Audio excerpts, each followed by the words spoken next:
നമസ്കാരം, news prime മലയാളത്തിലേക്ക് സ്വാഗതം. 2024 ലോക്സഭാ തെരഞ്ഞെടുപ്പ് നടത്തിപ്പ് മുതൽ ഇങ്ങോട്ടുള്ള നിയമസഭാ തെരഞ്ഞെടുപ്പ് നടത്തിപ്പിലെ ക്രമക്കേടുകൾ മുഴുവൻ പഠിക്കാൻ ഒരു കമ്മീഷൻ, അതായത് ഒരു ജുഡീഷ്യൽ കമ്മീഷനെ നിയോഗിക്കാൻ വേണ്ടിയുള്ള നടപടിക്രമങ്ങൾ കൃത്യമായി ആരംഭിക്കാൻ സുപ്രീം കോടതിയുടെ നിർണായക നീക്കം വന്നിരിക്കുകയാണ്.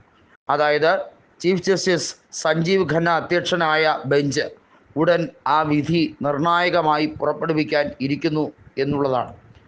സുപ്രീം കോടതി ചീഫ് ജസ്റ്റിസ് അധ്യക്ഷനാകുന്ന രീതിയിലായിരിക്കണം പുതിയ ഇലക്ഷൻ കമ്മീഷനെ നിയോഗിക്കുന്ന പാനലിൽ പുതിയ രീതിയിലുള്ള മാറ്റങ്ങൾ വരേണ്ടത് എന്ന് അനിവാര്യമാക്കിക്കൊണ്ടുള്ള ഉത്തരവ് ഉടൻ തന്നെ പുറപ്പെടുവിക്കുന്നതായിരിക്കും. അതോടുകൂടി സുപ്രീം കോടതിക്ക് കൂടുതൽ അധികാരം ചീഫ് ഇലക്ഷൻ കമ്മീഷൻ്റെ മേൽ ഉണ്ടാകും. സുപ്രീം കോടതിക്ക് ഒരു നിയന്ത്രണ അവകാശം ഉണ്ടാകേണ്ടത് അനിവാര്യമാണ് എന്ന് ഈ രാജ്യത്തെ പ്രതിപക്ഷം ഒന്നടങ്കം പറയുന്നുണ്ട്.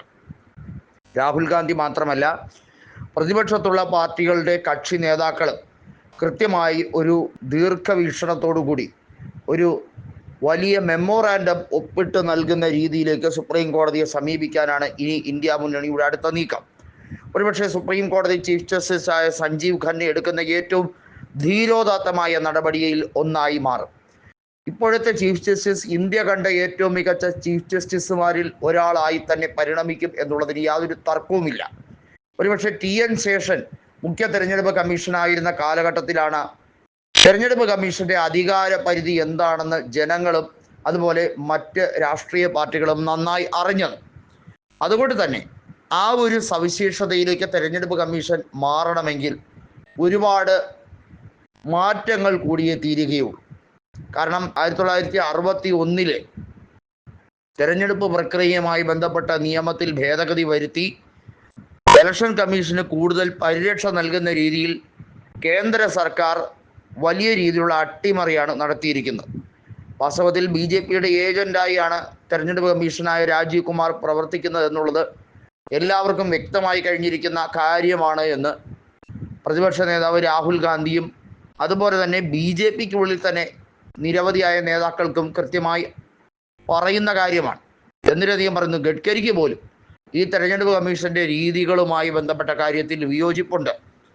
അത്രമേൽ അധപ്പതിച്ചിരിക്കുന്നു തെരഞ്ഞെടുപ്പ് കമ്മീഷൻ എന്നുള്ളതിന് ഏറ്റവും വലിയ തെളിവാണ് അഴിമതി കേസുമായി ബന്ധപ്പെട്ട ആരോപണങ്ങൾ അദ്ദേഹത്തിനെതിരെ ഉയരുന്നത്.